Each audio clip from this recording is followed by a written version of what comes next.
मेरे प्रिय नौजवान साथियों, नमस्कार। स्टडी 91 पर आप सभी का बहुत बहुत स्वागत है। दोस्तों, आज हम लोग ताबड़तोड़ जो क्लास हो रही है हमारी प्रश्नों की एक बेहतरीन श्रृंखला, उसमें बात करने वाले हैं वर्ल्ड जियोग्राफी से संबंधित टॉप 50 अर्थात महत्वपूर्ण प्रश्न। तो फिर देर किस बात की है, सबसे बेहतरीन और सबसे सटीक प्रश्नों की श्रृंखला में आज हम बात करेंगे। जी हां, पहला प्रश्न आपका क्या कह रहा है? बलुआ पत्थर एक परतदार चट्टान है क्योंकि वह, जी हां दोस्तों, बलुआ पत्थर का आपने नाम सुना होगा। बलुआ पत्थर कहां पाया जाता है दोस्तों? पानी के नीचे बनता है। कहां? पानी के नीचे बनता है। जैसे नदियां, क्या होता है, नदी कोई प्रवाहित होती है भाई, तो उसके नीचे जो है बालू के छेप पड़ता है ना, एक परत दर परत। आपने देखा होगा, कभी भी आप नदी के किनारे जाइए और जब नदी के किनारे जाएंगे ना दोस्तों, तो कहीं मोटा बालू नजर आएगा, कभी कंकड़ीय बालू नजर आएगा, कभी महीन बालू नजर आएगा, मतलब परत दर पर चढ़ी होती है। अब अगर ये परतदार परत है, जी हां दोस्तों आपकी, तो नो डाउट यह फिर अवसादीय चट्टान में आती है। किस में आएगी? अवसादीय चट्टान में आएगी दोस्तों। और अवसादीय चट्टान कैसी चट्टान होती है? परतदार चट्टान होती है। जो चट्टान के तीन रूप नजर आते हैं दोस्तों, आग्नेय चट्टान, अवसादीय चट्टान और रूपांतरित चट्टान, उसमें यह अवसादीय चट्टान में आती है। जी हां दोस्तों, तो अगला प्रश्न आपका क्या कहता है? ज्वालामुखीय उद्गार नहीं होते हैं। जी हां, कहां नहीं होते? बाल्टिक सागर में, काला सागर में, कैरिबियन सागर में, कैस्पियन सागर में। बाल्टिक सागर का संबंध किससे है? यूरोप महाद्वीप से है। काला सागर का संबंध किससे है? एशिया और यूरोप से दोनों आता, लेकिन ज्यादातर आपका पार्ट यूरोप में है, तो यूरोप से है। कैरेबियन सागर आपका कहां है दोस्तों? तो अटलांटिक महासागर में, ये उत्तरी अमेरिका महाद्वीप के पार्ट में आता है। अगला है कैस्पियन सागर, तो कैस्पियन सागर का संबंध एशिया से है, तो इसमें कैस्पियन सागर के पास भी होता है, कैरेबियन सागर के पास भी होता है, काला सागर के पास भी होता है, लेकिन बाल्टिक सागर में क्या होता है? ज्वालामुखी का उद्गार नहीं होता है। अगर आप बाल्टिक सागर को देखेंगे, तो स्वीडन, नॉर्वे, फिनलैंड, जी हां दोस्तों, फिर इधर आपका नहीं, बहुत सारे देश क्या करते हैं, इसकी सीमा बनाते हैं। तो यहां से भी बातें आप समझ सकते हैं। हॉलैंड भी है आपका, डच जिसे बोलते हो, तो दोस्तों यहां से आप समझ गए होंगे। अगला प्रश्न आपके सामने है, भूकंप के समय किन तरंगों का उद्भव होता है? जो भी छात्र छात्राएं हमारे साथ जुड़े हैं, प्लीज वीडियो को लाइक और शेयर करते रहिएगा। तो भूकंप के समय किन तरंगों का उद्भव होता है? भूकंप के समय किन तरंगों का उद्भव होता है? BSL, ABL, ठीक है, RSL और PSL। तो आप जानते हैं कि जैसे यह पृथ्वी है, तो पृथ्वी के जहां पर भी क्या होता है, दाब ज्यादा बढ़ता है, वहीं पर क्या है, भूकंप का केंद्र बनता है। क्या बनता है? भूकंप मूल बनता है। भूकंप के केंद्र को क्या कहा जाता है? भूकंप मूल कहा जाता है दोस्तों। इसको इंग्लिश में फोकस कहा जाता है। फिर यहां से सीधा 90 डिग्री पर यह जाती है तरंगों के रूप में, और जी हां दोस्तों, जहां पहुंचती है उसको सबसे पहले अधिकेंद्र कहा जाता है। क्या कहा जाता है? अधिकेंद्र कहा जाता है। फिर यहां से यह तरंगों के रूप में चलती है। किसके? तरंगों के रूप में चलती है, जिसे हम लोग PSL के नाम से जानते हैं दोस्तों। प्राथमिक, सेकेंडरी और लॉन्ग पीरियड वेव के नाम से जानते हैं। तो इस तरह आप यहां से भी बातें समझ सकते हैं। इसको इंग्लिश में ईपी सेंटर कहा जाता है। क्या कहा जाता है? ईपी सेंटर कहा जाता है। तो आप यहां से भी बातें नोट कर सकते हैं। अगला प्रश्न क्या कहता है? दक्षिण अमेरिका की सबसे बड़ी नदी कौन सी है? दक्षिण अमेरिका की सबसे बड़ी नदी है अमेजन नदी। कौन सी नदी है? अमेजन नदी है। और यह पूर्वी एंडीज पर्वतमाला से निकलती है, पूर्वी एंडीजे, ठीक है ना दोस्तों, एंडीजे पर्वतमाला से निकलती है, ठीक है, पर्वतमाला से निकलती है। इसकी कुल लंबाई 6992 किलोमीटर बताई जाती है। साथ ही साथ दोस्तों यह विश्व की सबसे बड़ी नदी है, ठीक है, विश्व की सबसे बड़ी नदी है, जबकि विश्व की सबसे लंबी नदी जो है वह आपकी कौन है दोस्तों, वो है आपकी नील नदी। कौन सी नदी है? नील नदी है विश्व की सबसे लंबी नदी। अमेजन नदी का संबंध कहां से है दोस्तों? तो दक्षिण अमेरिका महाद्वीप से है, यह बात याद रखिएगा। अमेजन नदी का बेसिन मतलब बहाव क्षेत्र बहुत बड़ा है, ठीक है, बहुत बड़ा है, ये बातें भी आप जान लीजिएगा। और यह कहां पर जाती है दोस्तों? जो कैरेबियन सागर है, कौन? कैरेबियन सागर है, उसी में इसका क्या है? मुहाना स्थित है। तो यहां से भी प्रश्न है, दुनिया के सर्वाधिक वन जो पाए जाते हैं इसी नदी के बेसिन में पाए जाते हैं, जिन्हें अमेजन वन के नाम से भी जाना जाता है, यह बातें भी हैं। अगला प्रश्न आपके सामने क्या कहता है? एशिया की सबसे लंबी नदी कौन है? एशिया की सबसे लंबी नदी है यांगसी नदी। कौन सी नदी है? यांगसी नदी है। और ये कहां से निकलती है दोस्तों? तो चीन में है, ये चीन की प्रमुख नदी है। कहां की? चीन की प्रमुख नदी है। पूर्वी चीन सागर जो है आपका उधर जाती है दोस्तों। और साथ ही साथ आपको पता होना चाहिए इसी चीन से लगता हुआ नीचे वाले भाग में एक, जी हां दोस्तों, दक्षिणीय चीन सागर भी है। कौन? दक्षिणीय चीन सागर भी है। तो यहां से भी बातें आप समझ सकते हैं। यह विश्व की तीसरी लंबी नदी मानी जाती है, विश्व की तीसरी लंबी नदी मानी जाती है, तीसरी लंबी नदी मानी जाती है। लेकिन अगर मिसौरी और मिसिसिपी, ठीक है, तो वहां नाम बनता है मिसिसिपी और मिसौरी। मिसिसिपी और मिसौरी को अगर न मिलाया जाए, मिसिसिपी और मिसौरी को न मिलाया जाए, तो आपको पता होना चाहिए विश्व की तीसरी लंबी नदी यांगसी बनती है। लेकिन अगर ये मिला दिया जाता है, दोनों को सम्मिलित कर दिया जाता है, तो विश्व की तीसरी जो आपकी लंबी नदी बनती है वह कौन बनती है दोस्तों? तो आपकी मिसिसिपी मिसौरी बनती है, ठीक है। ये बातें नोट करने वाली बातें हैं, ठीक है। चलिए, यांगसी नदी के बेसिन में धान और गेहूं की अत्यधिक खेती होती है। किसकी होती है? धान और गेहूं की अत्यधिक खेती होती है। अगर किसी भी प्रकार से किसी भी बच्चे को कोई भी दिक्कत है तो आप सभी लोग दोस्तों जुड़ करके वीडियो को शेयर करके और अपने कमेंट से इस पर डाल सकते हैं। मैं हर एक छात्र छात्राओं के कमेंट्स जब घर पर पहुंचता हूं तो बहुत बारीक से देखता हूं और आगे दिन उस समस्या का समाधान करने के लिए मैं तैयार भी रहता हूं। तो इस तरह आप लोग ध्यान देते रहा करिए। अगर कोई भी टॉपिक पर आपको किसी भी प्रकार की मतलब समस्या होती है कि सर इसका भी वीडियो आप लेकर के आइए, तो वो भी कमेंट करते रह करिए। जी हां, जी हां। तो कहने का मतलब यहां से भी है। अगला है दोस्तों, यहां पर सिंधु नदी आपकी याद रखिएगा दोस्तों, यह भी दक्षिण एशिया की एक प्रमुख नदी है जो आपके तिब्बत, भारत और पाकिस्तान में विशेषकर बहती है। ब्रह्मपुत्र नदी भी एक प्रमुख नदियों में से एक है जो तिब्बत, चीन, भारत और बांग्लादेश में प्रवाहित होती है। वांगो नदी, यह, जी हां दोस्तों, विश्वघाती नदी के नाम से जाना जाता है और यह पीले सागर में जाकर के गिरती है। तो यहां से भी प्रश्न आपके बन सकते हैं। अगला क्या कहता है दोस्तों?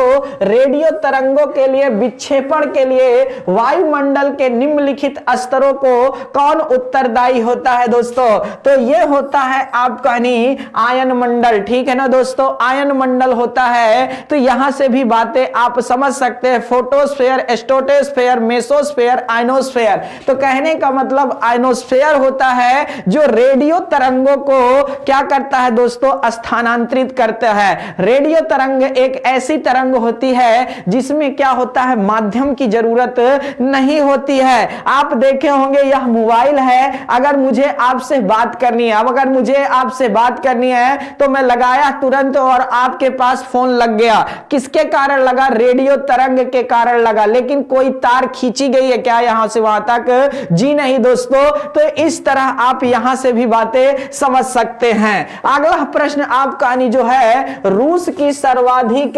महत्वपूर्ण नदी कौन सी है? रूस की सर्वाधिक महत्वपूर्ण नदी है वोल्गा नदी। वोल्गा नदी जो निकलती है वह वल्दाई पर्वत श्रेणी से निकलती है। कहां से? वल्दाई पर्वत श्रेणी से निकलती है और यह रूस की सबसे लंबी नदी है। रूस की सबसे लंबी नदी है, सबसे लंबी नदी है दोस्त, यह बात याद रखिएगा। यहां तक कि यह यूरोप की भी सबसे लंबी नदी है। यूरोप की सबसे लंबी नदी है, सबसे लंबी नदी है। यहां से भी देख लीजिएगा, लंबी नदी है मेरे दोस्त। साथ ही साथ यह कैस्पियन सागर में जाकर के गिरती है, मतलब इसका मुहाना कैस्पियन सागर में है। यहां से भी प्रश्न पूछा जाता है। इसी के कारण कैस्पियन सागर विश्व की सबसे बड़ी झील बन जाती है। क्या? विश्व की सबसे बड़ी झील बनती है, सबसे बड़ी झील बनती है दोस्तों। यही कारण है, सबसे बड़ी झील बन जाती है, यही कारण है। साथ ही साथ दोस्तों आपका अगला प्रश्न क्या कहता है? कौन सा महाद्वीप मरुस्थल विहीन है? ऐसा कौन सा महाद्वीप है जो मरुस्थल विहीन है, जिसमें मरुस्थल नहीं है? वह कौन सा महाद्वीप है? तो यूरोप महाद्वीप है। यूरोप महाद्वीप में मरुस्थल न होने का कारण है दोस्तों इसके पश्चिमी भाग में, ठीक है, इसके पश्चिमी भाग में याद रखिएगा दोस्तों, गल्फ स्ट्रीम का प्रवाहित होना, ठीक है, गल्फ स्ट्रीम का प्रवाहित होना, लेकिन ठंडी जलधारा न प्रवाहित होना, ठंडी जलधारा न प्रवाहित होना, जलधारा न प्रवाहित होना, याद रखिएगा, न प्रवाहित होना। यह प्रश्न बहुत शानदार बनता है। और यूरोप, दुनिया में सर्वाधिक जो पठारीय क्षेत्र है आपका वह कहां पर है? अफ्रीका में है। अफ्रीका को पठारी महाद्वीप भी कहा जाता है, पठारीय महाद्वीप भी कहा जाता है। लेकिन सबसे ज्यादा मरुस्थल कहां पाया जाता है? तो सहारा मरुस्थल बहुत है, लेकिन दोस्तों आपका ऑस्ट्रेलिया में बहुत सारे मरुस्थल हैं। साथ ही साथ दोस्तों एशिया में पहाड़ियों की संख्या, मतलब पर्वत एवं पहाड़ियों की संख्या बहुत ज्यादा है, पर्वत एवं पहाड़ियों की संख्या बहुत ज्यादा है। अफ्रीका आपके खनिज संसाधन के लिए बहुत प्रसिद्ध है, याद रखिएगा, खनिज संसाधन यहां बहुत ज्यादा है। सॉरी। अगला क्या कहता है? सर्वाधिक देशों वाला महाद्वीप कौन है? सर्वाधिक देशों वाला महाद्वीप कौन सा है? एशिया है, यूरोप है, उत्तरी अमेरिका, अफ्रीका। सर्वाधिक देशों वाला जो महाद्वीप है वह है अफ्रीका। अफ्रीका में इस समय कुल 54 देश हैं। अफ्रीका में कुल इस समय 54 देश हैं। 2011 के डाटा से पहले यहां 53 देश हुआ करते थे और एक देश था, नाम था सूडान, ठीक है ना दोस्तों, एक देश था, नाम था सूडान। सूडान का खंडन हुआ दो भागों में, एक बना उत्तरीय सूडान, ठीक है, एक बना उत्तरीय सूडान और दूसरा बना दक्षिणीय सूडान, ठीक है, दक्षिणी सूडान।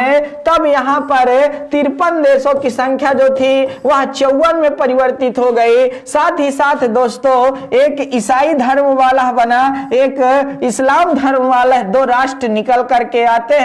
यहां से भी प्रश्न आपके पूछे जा सकते हैं, ठीक है ना दोस्तों। यूएनओ में जो देश आपका दक्षिणी सूडान था वह प्रमुख स्थान ले लिया है, इसलिए यहां से प्रश्न देखे जाते हैं। नितिन सर हैंड राइटन ई बुक आपको घर बैठे अर्थात उपस्थित हो सकती है हमारे चैनल में। इसके लिए आपको कुछ नहीं करना है, स्टडी 91 का ऐप डाउनलोड करना है और डाउनलोड करने के बाद दोस्तों प्ले स्टोर से डाउनलोड होगा, ठीक है। प्ले स्टोर में जाइए, स्टडी 91 ऐप डाउनलोड करिए, नंबर रजिस्ट्रेशन करिए और फिर उसके बाद आपको यह बुक्स दिखाई दे जाएंगे। तो यहां से भी कर सकते हैं। टी मापक ठीक है, पर निम्न में से किसका मापन किया जाता है? तो टी मापक से आपको चक्रवातों की शक्ति का मापन किया जाता है। ठीक है ना दोस्तों, किसका?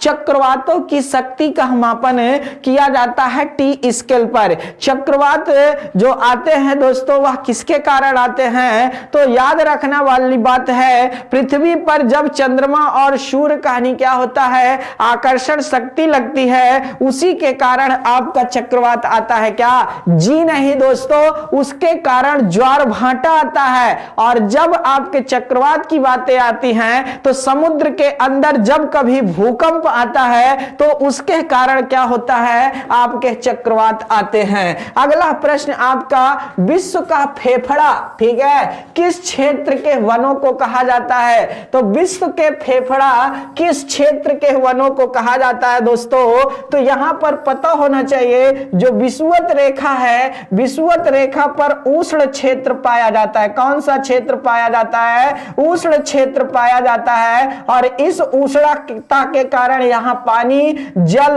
वर्षा बहुत ज्यादा होती है, जिसके कारण पेड़ पौधे अत्यधिक सघन होते हैं और इसीलिए इनको क्या कहा जाता है दोस्तों? आपको विश्व का फेफड़ा कहा जाता है। ठीक है, जबकि विश्व का हृदय स्थल जो कहलाता है एक तरह से फेफड़ा ही है। अमेजन वन को भी संज्ञा दी जाती है, क्योंकि दुनिया में सर्वाधिक ऑक्सीजन वन, ऑक्सीजन उत्पन्न करने वाला जो वन है वह आपका अमेजन वन है। तो यहां से भी प्रश्न आपका बन सकता है, विश्व का सबसे बड़ा देश है, विश्व का सबसे बड़ा देश है। अगर देखा जाए तो यहां अफ्रीका जो दिया है वह महाद्वीप है, देश नहीं है। विश्व का सबसे बड़ा देश जो पूछा गया है वह चीन है दोस्तों।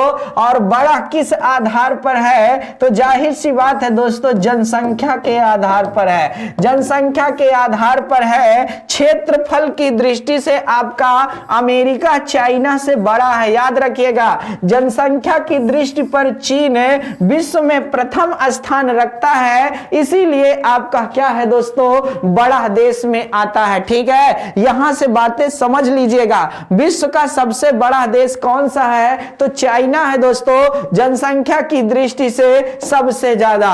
बिग बैंग थ्योरी, ठीक है, बिग बैंग थ्योरी निम्नलिखित के उद्भव की व्याख्या करता है। बिग बैंग थ्योरी जो आपकी आई थी दोस्तों, अगर देखा जाए तो 1927 के आसपास आई थी। ठीक है, कब आई थी? 1927 के आसपास आई थी। और यह किससे संबंधित है? तो ब्रह्मांड से संबंधित है। इस थ्योरी को किसने दिया? तो जॉर्ज लेमेंटियर ने दिया। किसने दिया?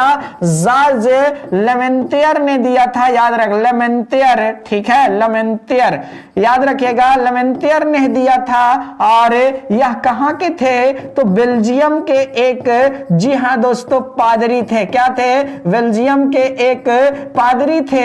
इन्होंने बताया था कि आज से लगभग 15 अरब वर्ष पूर्व क्या हुआ था दोस्तों, जो ब्रह्मांड में असंख्य पिंड वर्तमान में दिखाई दे रहे हैं वह एक समय में एक थे जिन्हें हम लोग सिंगुलैरिटी के नाम से जानते थे। क्या? सिंगुलैरिटी के नाम से जानते थे।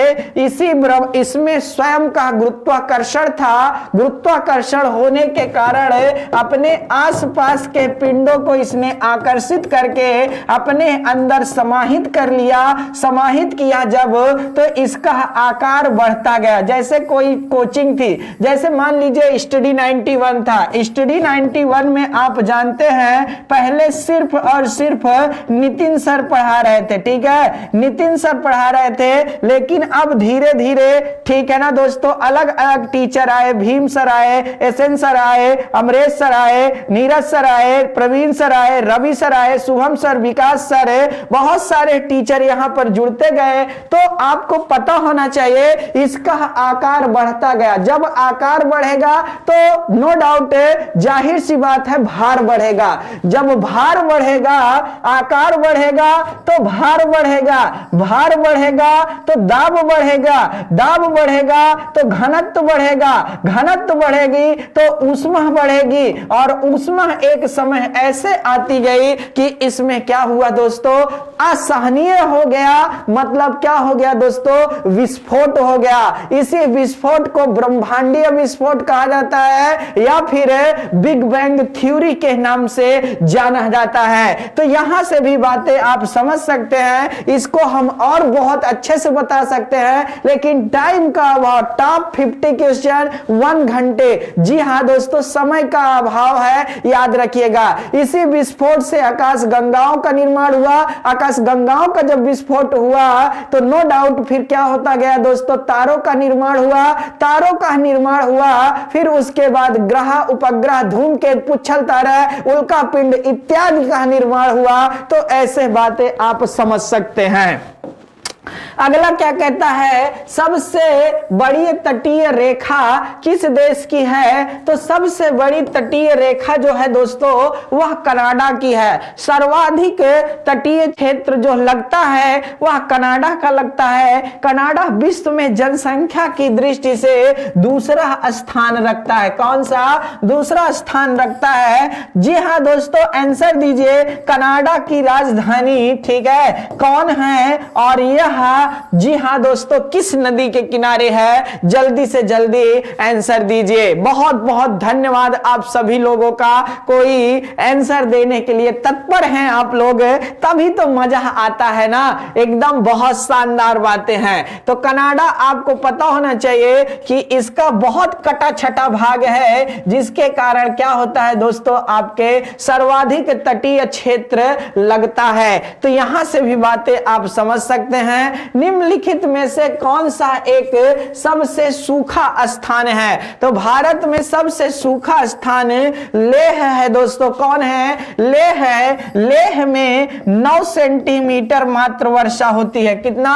9 सेंटीमीटर होती है, जबकि जैसलमेर में 11 सेंटीमीटर वर्षा होती है। तो भारत की सबसे कम वर्षा लेह में होती है। लेह एक मरुस्थलीय भाग है जिसमें लद्दाख में स्थित है, इसीलिए इसको क्या है दोस्तों, सूखा क्षेत्र के नाम से जाना जाता है। और विश्व में जो सबसे शुष्क स्थान है वह आपका एरिक है, जो चिली में है। वायुदाब सबसे कम होता है। कब होगा वायुदाब कम किसी स्थान का? जब तब होगा दोस्तों जब क्या होगा, सूर्य का प्रकाश पड़ेगा। सूर्य का प्रकाश पड़ेगा या फिर दोस्तों उस पर दाब बढ़ेगा। तो जहां टेंपरेचर हाई होगा वहां प्रेशर अपने आप कम हो जाएगा।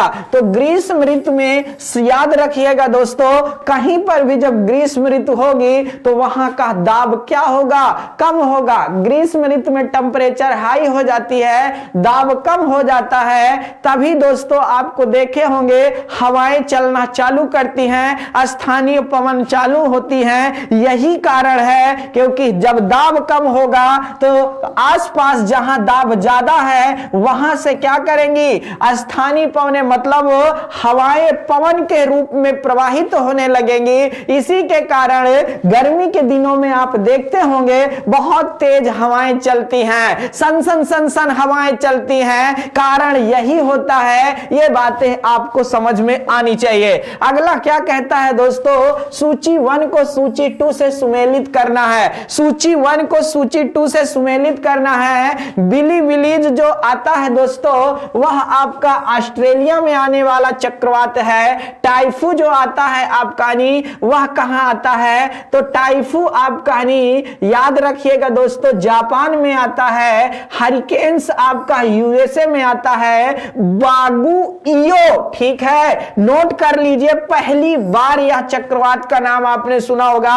बागुइयो जो आपका आता है वह फिलीपींस में आता है। तो इस तरह आप समझ सकते हैं। तो पहले का दूसरा, दूसरे का तीसरा, तीसरे का 1 और लास्ट में है चौथा, लास्ट में है चौथा। तो फिर ऑप्शन नंबर आपका चौथा ही सही होगा, क्योंकि दोस्तों यहां पर आप देख रहे होंगे। अगला प्रश्न क्या है, धरती की सबसे बाहरी परत कौन सी है? धरती की सबसे बाहरी परत कौन सी है? क्षोभ मंडल है, मध्य मंडल है, एस्थोनोस्फेयर है, या फिर दोस्तों आपका, जी हां दोस्तों, थल मंडल है। यह प्रश्न आपके लिए बहुत शानदार है, बहुत शानदार है। क्षोभ मंडल तो धरती की बाहरी परत नहीं होती, जबकि वायुमंडल बाहरी परत होती है। किसकी? वायुमंडल की बाहरी परत होती है। तो इस तरह जो छात्र छात्राएं हमारे साथ जुड़े हैं, मैं उनसे निवेदन करता हूं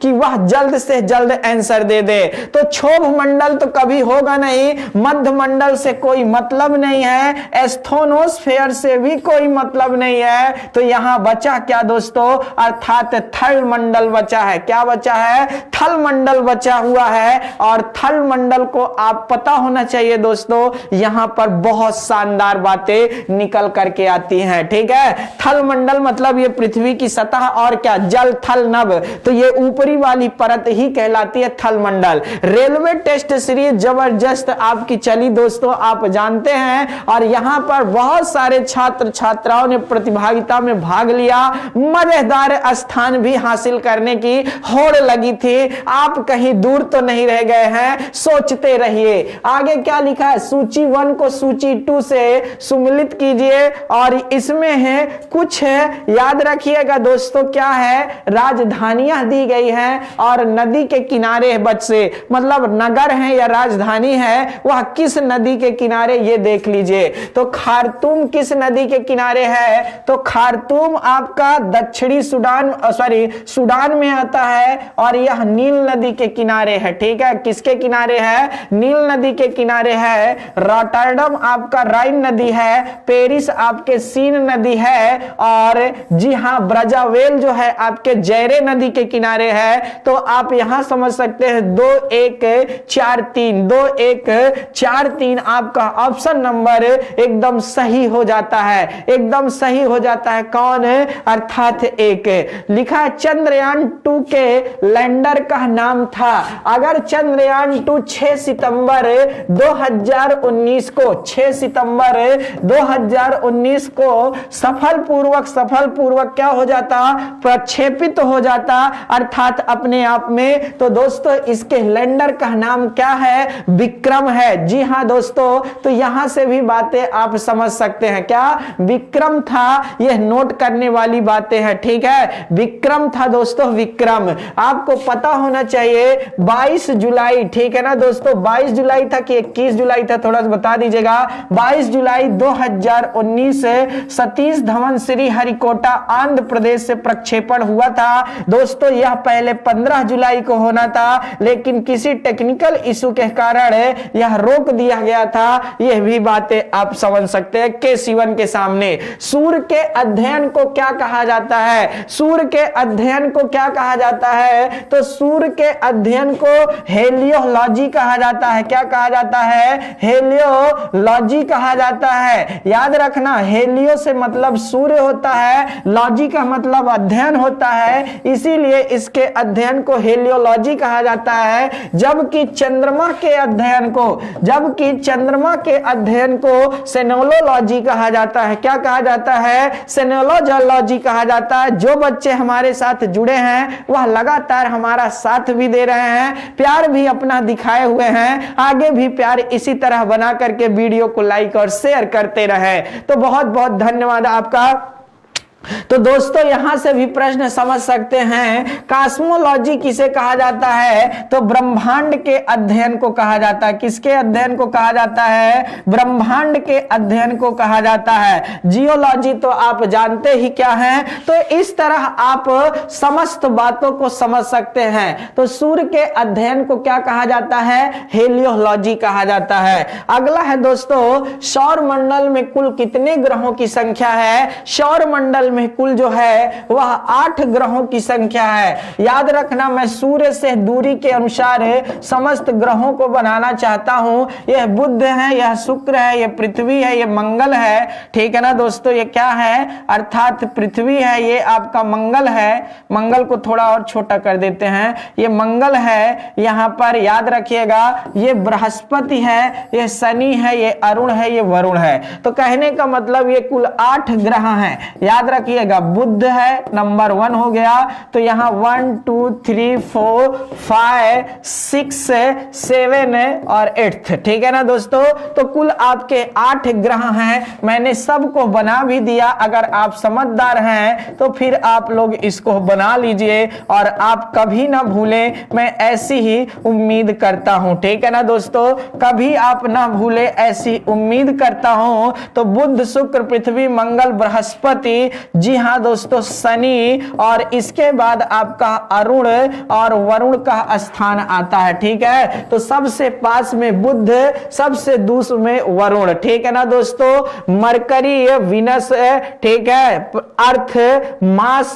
जुपिटर, सटर्न, यूरेनस और नेपच्यून। ठीक है, अगला प्रश्न आपके सामने है, ब्लैक होल की जानकारी सर्वप्रथम किसने दी थी? क्या ब्लैक होल की जानकारी सर्वप्रथम किसने दी थी? तो एस चंद्रशेखर जी ने दिया था। किसने दिया था? एस चंद्रशेखर जी ने दिया था। भारत के एक महान वैज्ञानिक एस चंद्रशेखर ने ब्लैक होल की जानकारी दी थी। और आपको पता होना चाहिए दोस्तों, हमारे ब्लैक होल का नाम है सुपर मैसिव। ठीक है, जो हमारा ब्लैक होल है वो उसका नाम है सुपर मैसिव। और यह कहां है? तो मंदाकिनी जो हमारी, ठीक है, मंदाकिनी जो आपकी क्या है दोस्तों, यह हमारी आकाश गंगा है। क्या आकाश गंगा है, उसी के केंद्र में स्थित है। हर आकाश गंगा के केंद्र में एक ब्लैक होल होता है, जहां पर याद रखना, सुपर मैसिव के केंद्र में अगर एक बूंद मैं पानी डाल दूं तो यह एक बूंद पानी 20,000 हाथियों के बराबर हो जाएगा। मतलब हाथियों के भार के बराबर हो जाएगा।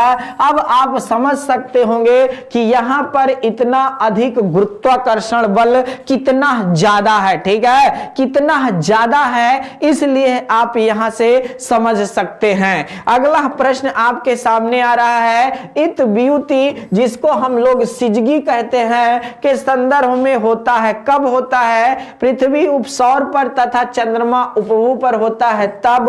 पृथ्वी अपसौर तथा चंद्रमा उपभू गलत।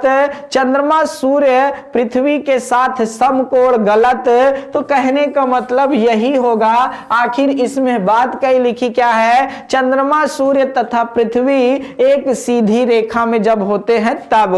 जब सूर्य पृथ्वी और चंद्रमा, या फिर दोस्तों आपको पता होना चाहिए, सूर्य है, ये याद रखिएगा, पृथ्वी है, चंद्रमा है, या फिर सूर्य, चंद्रमा और पृथ्वी। ठीक है, और पृथ्वी जब एक सीधी रेखा में होते हैं तो इसी को सिजगी कहा जाता है। इसी को क्या कहा जाता है? सिजगी कहा जाता है। जब चंद्रमा क्या होता है? बीच में होता है तो इसको युति कहते हैं। जब चंद्रमा बाहर होता है तो इसको व्युति कहते हैं। इसको क्या कहते हैं? व्युति कहते हैं। तो यहां से भी बातें आप समझ सकते हैं। अगला क्या लिखा है दोस्तों? विश्व का बृहत्तम डेल्टा निर्मित होता है। तो विश्व का बृहत्तम डेल्टा जो है वह गंगा ब्रह्मपुत्र द्वारा होता है। विश्व का सबसे बड़ा डेल्टा जो है वह एशिया महाद्वीप में ही है, जिसका विस्तार क्या है दोस्तों?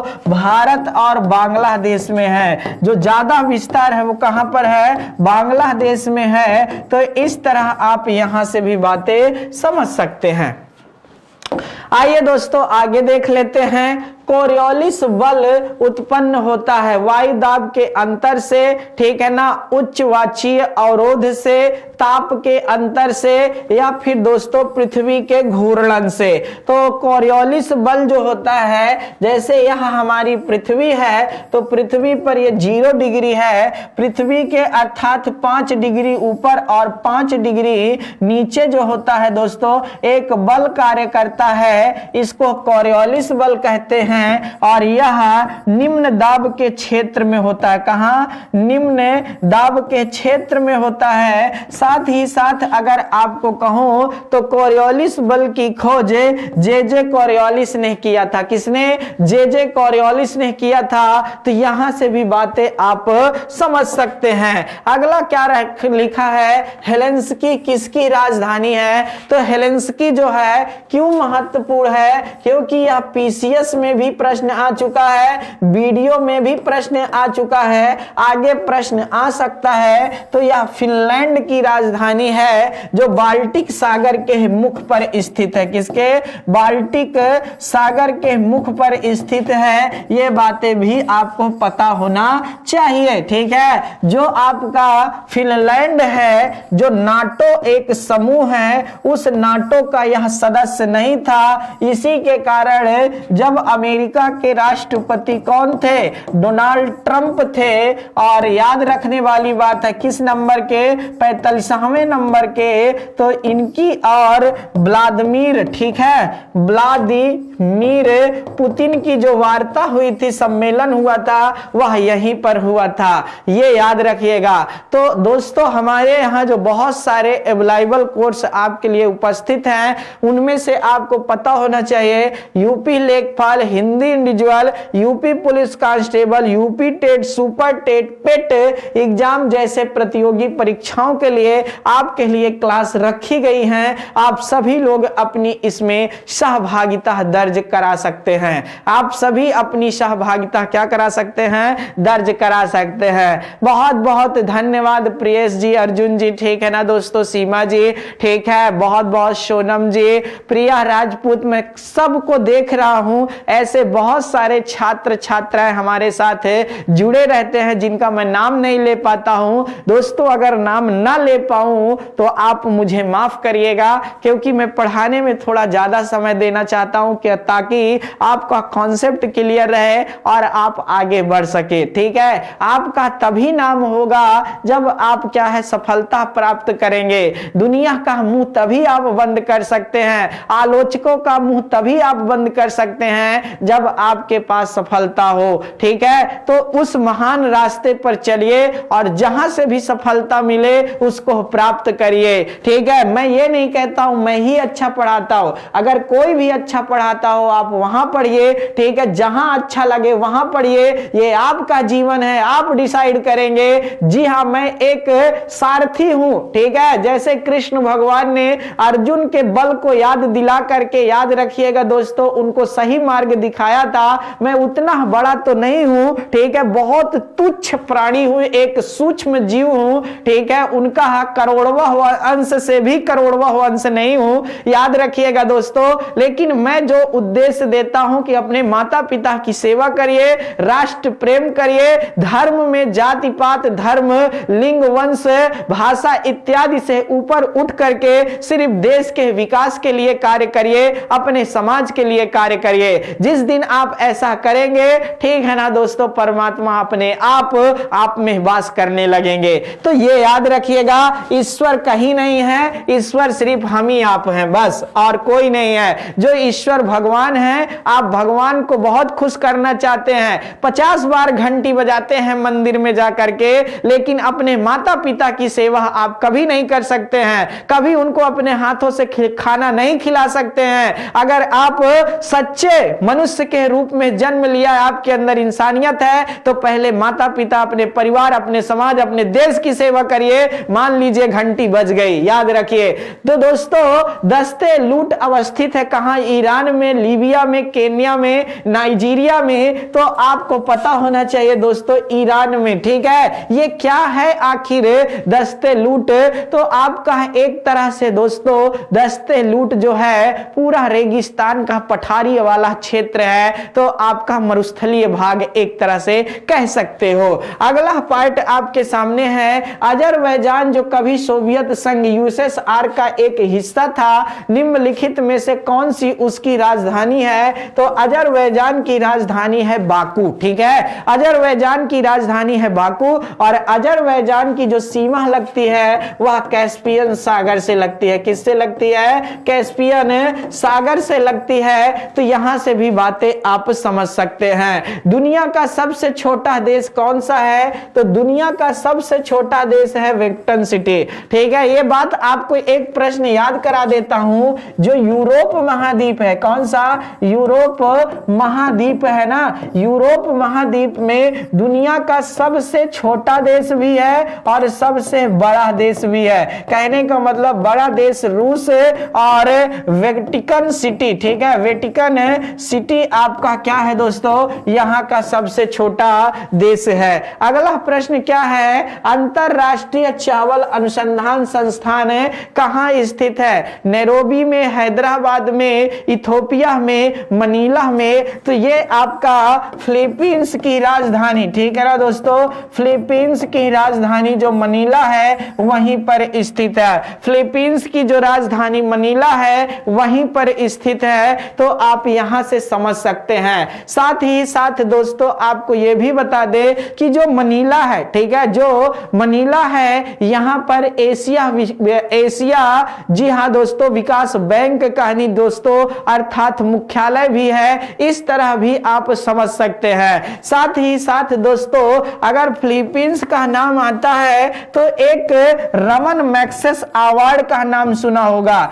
रमन मैग्सेस, ठीक है ना दोस्तों, मैग्सेस अवार्ड का नाम आपने सुना होगा, जिसे एशिया का नोबेल पुरस्कार कहा जाता है। क्या? एशिया का नोबेल कहा जाता है। तो आपको पता होना चाहिए दोस्तों, पहली बात तो यह है कि यह पुरस्कार किस क्षेत्र में दिया जाता है। दूसरी बात, अभी हाल ही में किस भारतीय को यह पुरस्कार मिला है? कमेंट करिए दोस्तों, जल्द से जल्द कमेंट करिए, मैं देखना चाहता हूं। बहुत शानदार, ठीक है ना दोस्तों, बहुत शानदार यहां से है। और भारत में जो चावल अनुसंधान केंद्र स्थित है दोस्तों, तो हमारे इरी वाराणसी में है, और राष्ट्रीय चावल अनुसंधान शोध संस्था कटक उड़ीसा में स्थित है। अगला है दोस्तों, निम्नलिखित में से कौन सुमेलित नहीं है? किर्गिज मध्य एशिया में पाई जाती है, मसाई जनजाति पश्चिमी अफ्रीका में पाई जाती है, रेड इंडियंस उत्तरी अमेरिका में पाई जाती है, एस्किमो जनजाति आपकी ग्रीनलैंड में पाई जाती है। एस्किमो जनजाति आपकी,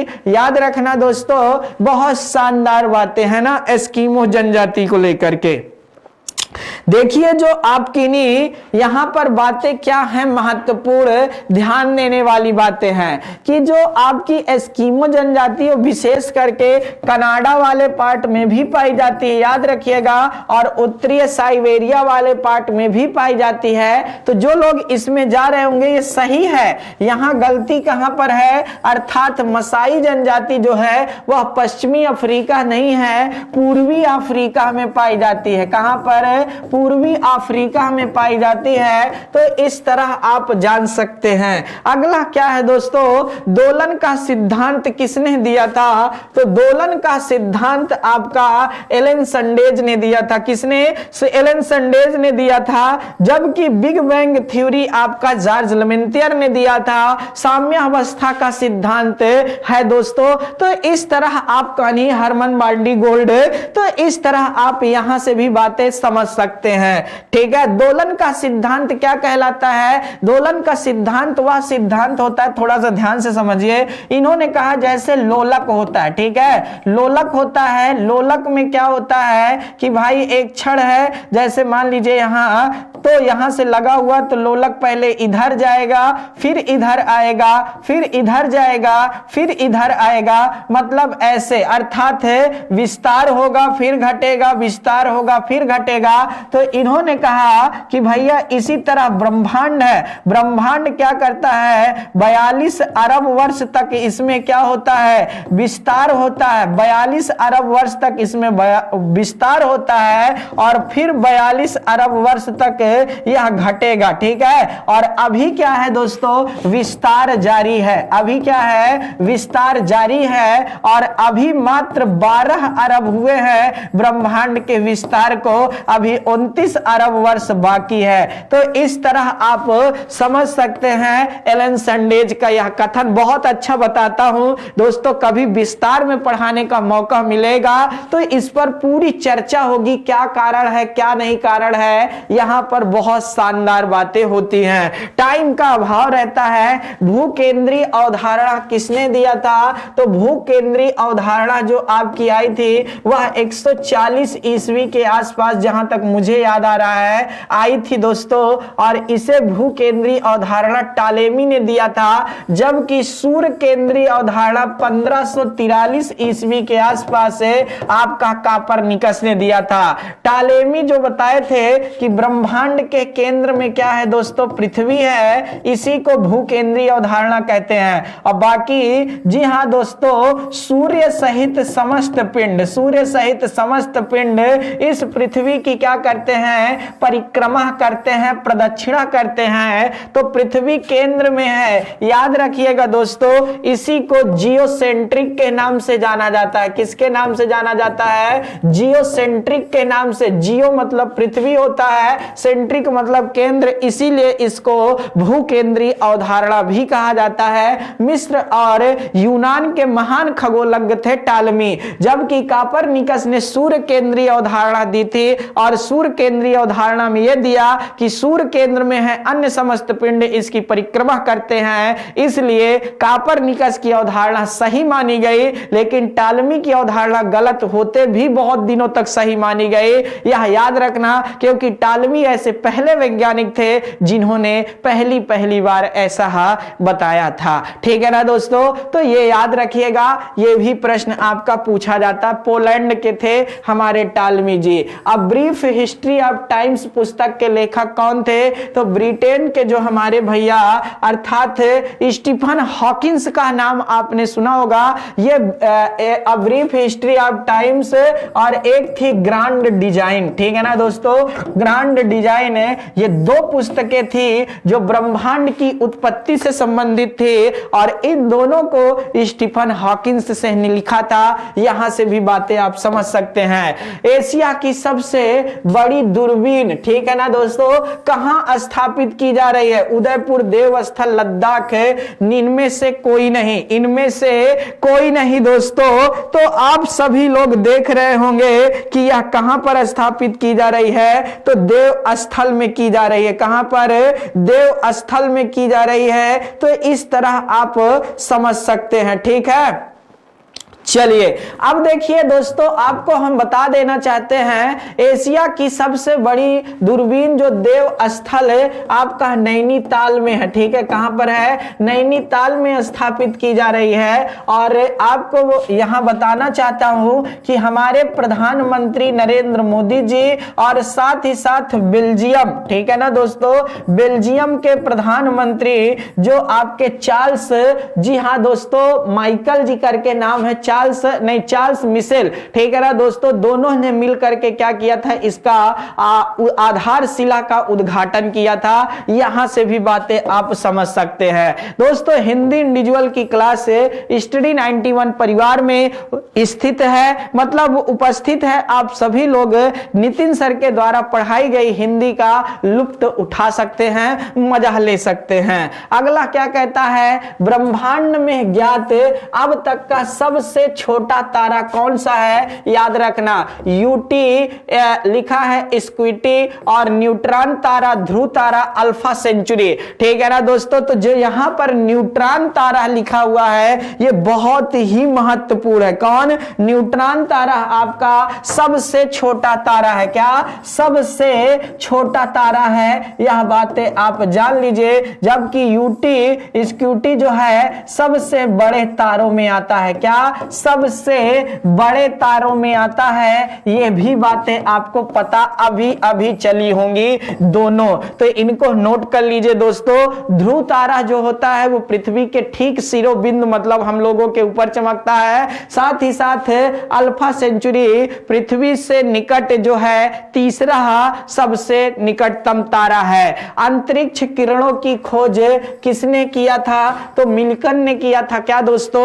ये बातें नोट कर लीजिए। अंतरिक्ष किरणों की खोज किसने किया था? तो मिल्कन ने किया था। ये बातें भी आपको पता होना चाहिए। जी हां दोस्तों।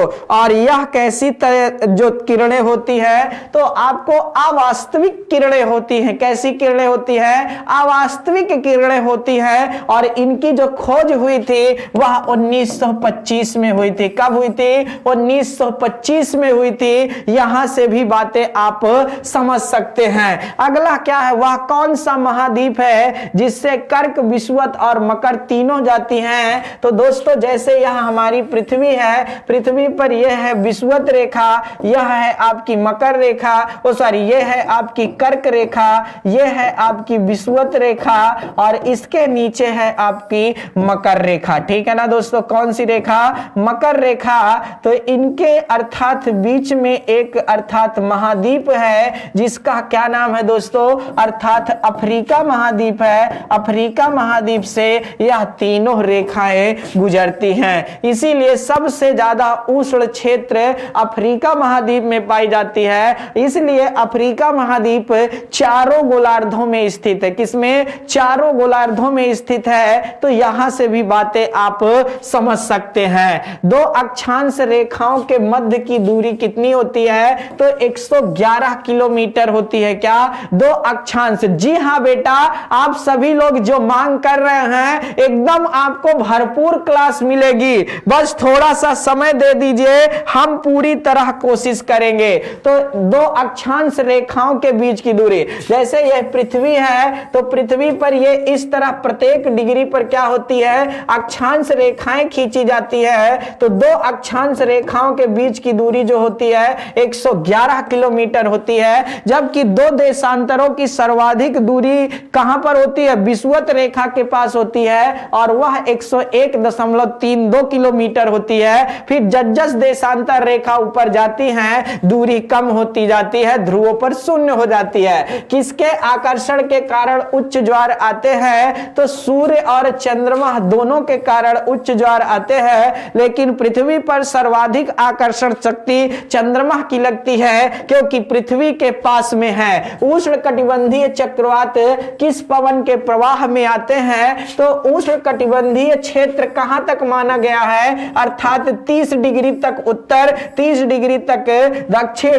तो यहां पर कौन सी पवन प्रवाहित होती है? यहां पर पवन प्रवाहित होती है आपकी, जी हां दोस्तों, व्यापारिक पवन। कौन सी पवन है? व्यापारिक पवन, ट्रेड विंड्स प्रवाहित होती है। जबकि उपोष्ण चक्रवात पछुआ पवन अर्थात वेस्टर्न विंड के प्रभाव में आते हैं। विश्व की सर्वाधिक विश्वघाती नदी कौन सी है दोस्तों? तो वांगो नदी है। वांगो नदी को विश्वघाती पीली नदी के नाम से भी जाना जाता है। चीनी का शोक भी कहा जाता है। चीन की सभ्यता का संबंध इसी से है। तो यहां से भी बातें समझ सकते हैं। पृथ्वी तक पहुंचने के लिए सूर्य का चला गया प्रकाश समय लेता है दोस्तों 8 मिनट 16 सेकंड का समय लेता है। याद रखिएगा 8 मिनट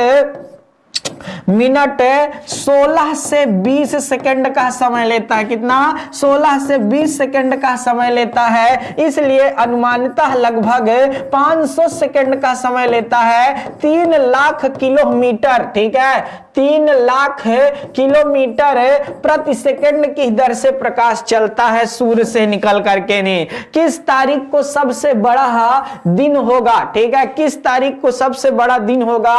तो यहां पर यह नहीं बताया कि उत्तरी गोलार्ध या दक्षिणी गोलार्ध या, ठीक है ना दोस्तों। तो आपको पता होना चाहिए, आप अपने देश से देखेंगे तो भारत में 21 जून को सबसे बड़ा दिन होता है। कब?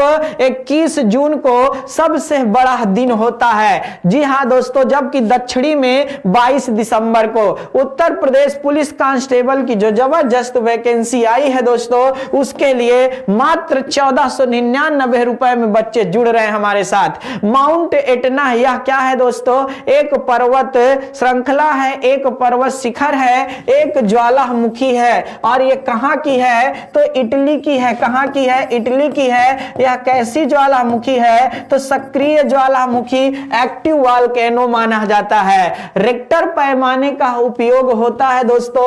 रिक्टर पैमाने का उपयोग भूकंप की तीव्रता मापने के लिए 0 से 9 अर्थात कुल 10 डिजिट है दोस्तों। यहां से याद रखने वाली बातें हैं। अगला है, निम्न में से सबसे छोटा महाद्वीप कौन सा है? तो ऑस्ट्रेलिया महाद्वीप है। जनसंख्या की दृष्टि से 6वां स्थान है, क्षेत्रफल की दृष्टि से 7वां है। ये जनसंख्या और क्षेत्रफल दोनों में सबसे छोटा महाद्वीप है। संसार का सबसे ऊंचा जलप्रपात कौन सा है? तो याद रखना दोस्तों, साल्टो एंजल इसका पूरा नाम है। तो एंजल जलप्रपात है जो कैरो नदी पर है। कहीं कहीं कैरोबी नदी भी लिखा रहता है, लेकिन कैरो नदी पर है। और कैरो नदी जो है ओरिनेको नदी की सहायक नदी है दोस्तों, उसी पर यह है। जी हां दोस्तों, वेनेजुएला वाले पार्ट में अश्व अक्षांशों से विषुवत रेखा की ओर चलने वाली पवन क्या कहलाती है दोस्तों?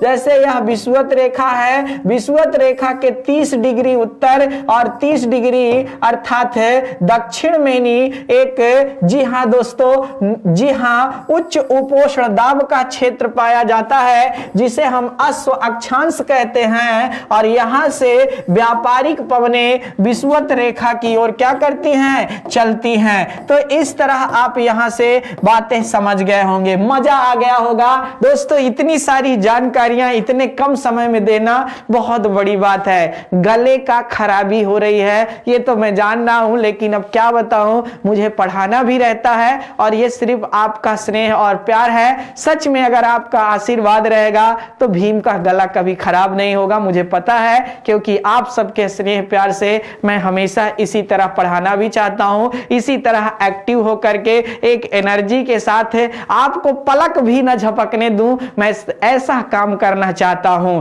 तो दोस्तों यहां पर अब कुछ लोग जैसे कमेंट कर देते, सर बीमार करेंगे क्या, आंख खराब करेंगे क्या? अरे ना जी ना, ठीक है ना दोस्तों, ये तो आप और हमारे बीच का स्नेह प्यार है। तो आप सभी लोग हमारे साथ जुड़े रहे यूपी पुलिस कांस्टेबल के लिए, और लेखपाल की जबरदस्त जो वैकेंसी आई है, आप यहां पर अपना, जी हां दोस्तों, दाखिला दिला सकते हैं। आप देख लीजिए, अगर किसी भी प्रकार की कोई समस्या है तो आप हमसे डायरेक्ट बात कर सकते हैं। हमारे दिए गए नंबर पर आप कॉल करके हमारे कॉलर भैया से बोल दीजिएगा, भीम सर से बात करा दीजिए, वह हमसे बात आपसे करा देंगे। तो दीजिए आज यहीं पर, किसी भी प्रकार की अगर कोई समस्या होती है, कोई भूल हुई हो तो उसको माफ करिए, दिल से दीजिए इजाजत। मिलेंगे जाते जाते कल अपने समय पर दोस्तों, लेकिन जाते जाते वीडियो को लाइक और शेयर जरूर कर दीजिएगा। बहुत बहुत धन्यवाद। जय हिंद।